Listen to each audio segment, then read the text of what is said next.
সংবাদ জনতার আজকের শীর্ষ সংবাদে রয়েছে আওয়ামী লীগের দালাল ব্যারিস্টার সুমন গ্রেফতার হলো। বিস্তারিত জানতে অবশ্যই ভিডিও শেষ পর্যন্ত থাকুন এবং আমাদের চ্যানেলটিকে সাবস্ক্রাইব করে রাখুন। শুনছিলেন সংবাদ শিরোনাম, এখন বিস্তারিত। বৈষম্য বিরোধী ছাত্র আন্দোলনের সময় ছাত্র জনতার উপর হামলা চালানোর অভিযোগে সাবেক সংসদ সদস্য ব্যারিস্টার সুমন সহ 97 জনের নামে হবিগঞ্জ সোনারঘাট থানায় মামলা হয়েছে। মামলায় অজ্ঞাত পরিচয়ে আরও 150 থেকে 200 জনকে আসামি করা হয়। বুধবার উপজেলার নোয়াগাঁও গ্রামে মোহাম্মদ মুস্তাফিজুর রহমান বাদী হয়ে মামলাটি করেন। সোনারঘাট থানার ভারপ্রাপ্ত কর্মকর্তা হিল্লোল রায় এ মামলার সত্যতা নিশ্চিত করেন।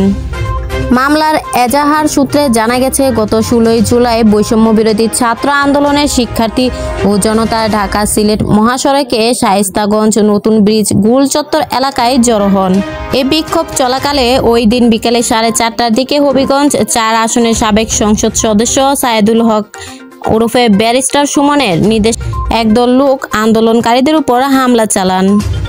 এ সময় মামলার আসামিরা দেশীয় অস্ত্রশস্ত্র ও ধারালো অস্ত্র দিয়ে আঘাত করেন বৈষম্য বিরোধী ছাত্র আন্দোলনের নেতা কর্মীদের উপর। এতে অসংখ্য লোকজন আহত হন।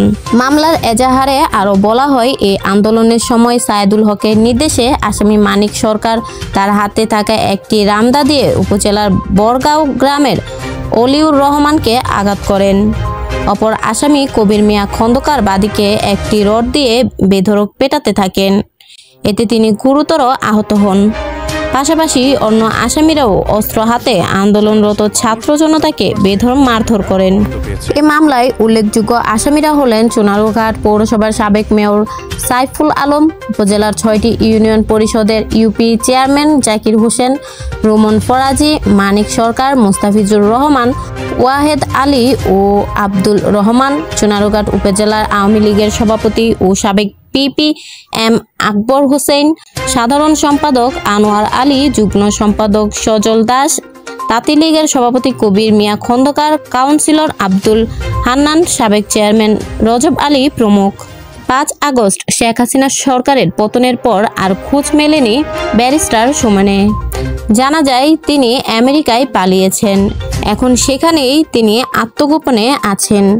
আওয়ামী লীগের দালাল বলে অনেকেই ব্যারিস্টার সুমনকে অনেক গালাগালি করছে, কেননা সে দুর্নীতির বিরুদ্ধে বলেছিল রুখে দাঁড়াবে, কিন্তু যখনই সে নির্বাচনে জয়ী হলো এবং তখনই হয়ে গেল আওয়ামী লীগের দালাল।